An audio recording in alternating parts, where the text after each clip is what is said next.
코로나19는 지금 법정 감염병 1급으로 분류되어 있습니다. 이 감염병 예방법에 따라서 음압병실 격리 같은 고강도 격리 이루어지는데요. 이제 유행이 끝나가니까 2급으로 좀 낮추자 이런 방향으로 정부가 검토에 들어갔습니다. 정기석 한림대 성심병원 호흡기내과 교수와 짚어보겠습니다. 자, 어서 오십시오. 네. 교수님, 인수위에도 지금 참여하고 계시잖아요. 네. 인수위에서는 그런 이야기 되게 많이 했었잖아요. 현 정부의 방역은 정치 방역이다. 달라져야 과학 방역으로 바꿔야 한다. 이런 이야기 자주 해왔는데 어떤 부분에 좀 집중하고 있습니까? 인수위 논의는. 과학이라는 것이 뭐 굉장히 좀 애매해 보이거나 막연해 보일 수는 있습니다만은 지금 제일 가까이 있는 것이 의학입니다. 예, 의학 중에서도 감염학, 또 역학, 호흡기학 이런 것들이 이제 그 과학이고요. 이제 그러다 보니까 이제 면역학 등등 합쳐서 그러다 보니까 제일 먼저 인수위 코로나 특위에서 이제 제안한 것이 전 국민 항체 조사를 한번 해보자라는 거였거든요. 그래서 항체 조사를 하면 어떤 일을 알 수 있냐면은 모르고 앓고 지나간 사람들. 그러니까 확진자 외에도 모르고 앓고 지나간 사람들 굉장히 많습니다. 감염자들. 예. 아마 그거를 다 하면 아마 절반은 나올 겁니다. 예. 그래서 그렇다면 우리가 그동안 해왔던 방역의 정책, 그런데도 불구하고 숨어있는 감염자가 이렇게 많아?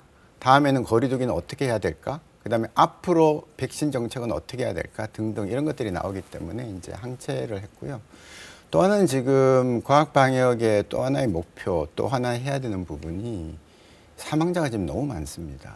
그죠? 지금 금년 들어서 뭐 사망자 10,000명 이렇게 나오고 있기 때문에 아무리 고위험층이고 해약한 분들이고 고령이라도 이렇게 많으면 안 돼요. 자, 그러면 사망을 줄이려면 어떻게 해야 되냐면은 위중증을 줄여야 됩니다. 위중증으로 들어가면은 지금까지 나온 통계는 무조건 50%는 사망입니다. 네. 예, 중환자실 가면 절반 돌아가시고. 위중증을 줄이는 방법은 지금은 딱 한 가지밖에 없습니다. 빠른 진단과 빠른 투약입니다. 그러면은 이론적으로는 절반 이상 위중증을 줄일 수 있고, 위중증을 절반을 줄이면 사망도 그 비율만큼 절반을 줄이는 것이죠. 이제 그런 것이 저희는 과학이라고 생각하고, 우리가 가장 자랑하는, 전 세계적으로 자랑하는 그 의료 인프라를 충분히 이용할 수 있는 그런 거라고 보는 것이죠. 그러니까 현 정부에서 하고 있는 방역 정책과 극적으로 대비되는 것 같지는 않아서 여쭤보는 거거든요. 아, 그렇습니다. 현 정부가 과학적인 방역을 안 한 게 아닙니다. 네.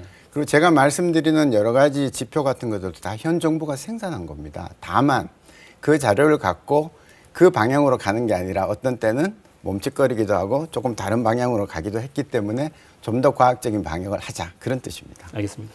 자, 정부는 이제 다음 주에 거리두기 조정 예고하고 있고, 이렇게 되면 사실상 거의 이제 거리두기는 종료되는 것 같아요.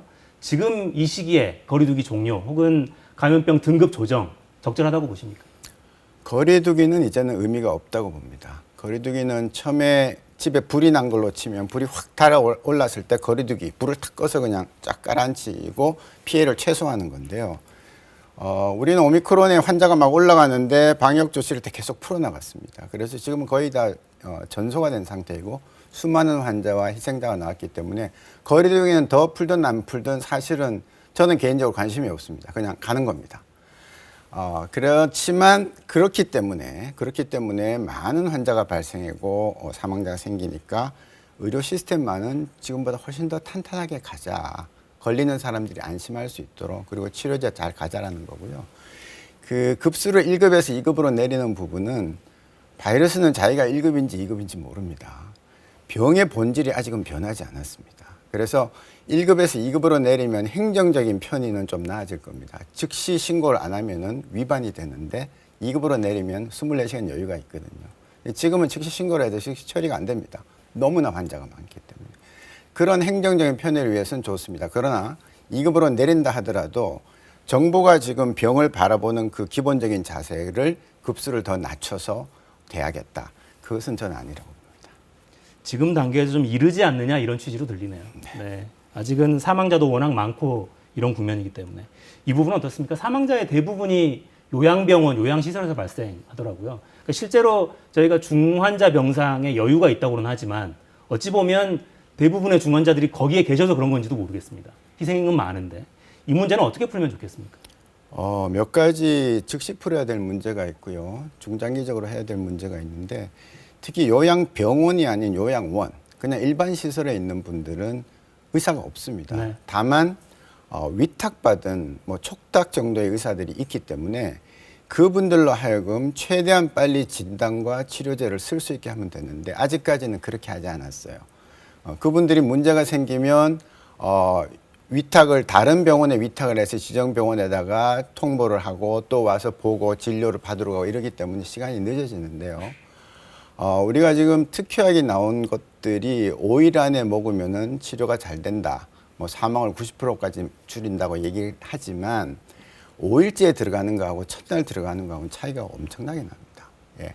순서대로 나빠집니다. 그렇기 때문에 첫날 들어갔으면 살 수 있었던 분이 5일째에 들어갔기 때문에 돌아가실 수도 있습니다. 그리고 지금까지는 물량이 조금 부족한 것도 있고 처방이 수월하지 않았기 때문에 대개는 그 약을 먹어보지도 못하고 돌아가셨죠. 네. 그래서 그분들한테는 최대한 빠른 진단과 즉시 투약. 진단되면 바로 투약이 된다. 반나절이 빠른 것만 해도 많이 다릅니다. 일종의 폐렴으로 돌아가시는 거기 때문에요. 제가 늘 폐렴 치료를 해보면 항생제를 얼마나 빨리 들어갔냐에 따라서 결과가 다르다는 것은 이미 학문적으로 그러니까 정립이 되어 있는 거거든요. 그래서 그런 것들, 그 다음에 조금 더 거기에 출입하는 외부인들에 대한 감염이 넘어가지 않도록 단속하는 그런 부분들, 이런 것들을 해 나간다면 그 부분에 있어서도 사망자를 많이 줄일 수 있고, 그러면 우리가 보고 있는 치명률은 지금보다 훨씬 반으로 줄어들 수 있다, 그렇게 봅니다. 네. 지금 이제 국민 3명 중 1명 정도는 이미 감염된 상황이에요. 이렇게 되니까 앓고 지난 분들도 아 이거 후유증이 너무 오래 간다 이렇게 호소하는 분들이 적지 않습니다. 실제로 데이터로 좀 확인이 됩니까? 지금 한 그 심사평가원에서 건강보험 한 4만 명을 봤더니 그중에 20%인 4천 명이 후유증 때문에 병원에 갔다, 뭐 이런 조사 결과가 나오고 있고요.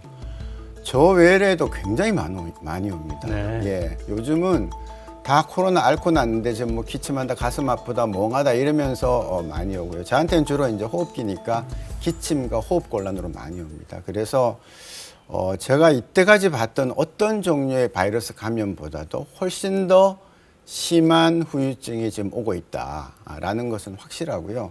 그게 지금 통계로도 한 20% 정도 앓는다라는 걸로 나타나고 있기 때문에 이 부분은 앞으로 정부가 주의 깊게 보면서 더 많은 후유증으로 길게 고생하는 사람들이 없도록 잘 살펴주는 게 필요하다.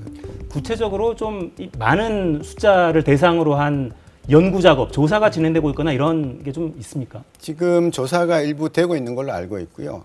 그 감염 초기에 일찌감치 제일 많이 발생했던 대구 경북 지역에서도 후유증에 대한 자료가 나와 있긴 합니다. 그러나 이제 이걸 제대로 하려면은 정부 차원에서 일단 의사들이 환자를 보면은 이거는 코로나 후유증이라는 표시를 할 수 있게끔, 즉 진단 코드를 따로 부여한 다음에 그걸 갖고 일정 기간 조사를 해야 정말 제대로 된 조사가 나오고요. 우리나라는 최장점이 모든 환자들이 전산화가 된다는 겁니다. 네. 모든 사람들이 다 건강보험이 되고요. 그렇기 때문에 얼마든지 마음만 먹으면은 이 실태에 대해서 우리의 자료를 알 수 있을 뿐만 아니라 전 세계의 모범이 되는 그와 같은 자료를 생산할 수 있다, 그렇게 봅니다. 연구, 조사도 필요하겠고 한편으로는 저희가 백신 접종 초기에 백신 후유증 문제가 생기면 정부에서 해결해 주느냐 이거 가지고 굉장히 좀 사회적인 논의가 많았잖아요. 후유증과 관련해서도 관련한 논의가 좀 있을 필요도 있지 않겠습니까?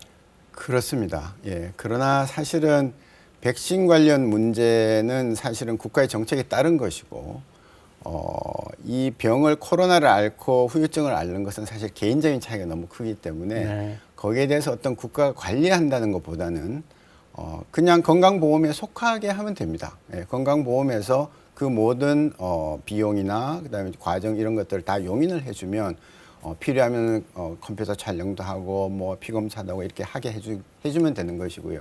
왜 그게 안 되냐 하면 경우에 따라서는 너무 과하게 뭐 검사를 한다 이렇게 하면서 코로나가 아닌 경우에는 이게 또 삭감이라는 걸로 다가오기 때문에 의료인들이 또 꺼리게 될 수도 있거든요. 그런 부분에 대해서만 좀 포용적으로 허용을 한다면은 후유증을 앓는 분들도 충분한 진료를 하고 거기에 대한 답을 얻고 또 일부 정신적으로 좀 필요한 분들은 이제 자신감을 얻고 다시 일상으로 복귀할 수 있다, 그렇게 봅니다. 네, 정책적인 부분은 그렇고 이제 저희 개인들이 특히 좀 후유증을 유의해야 되는 어떤 인구 집단이 있습니까?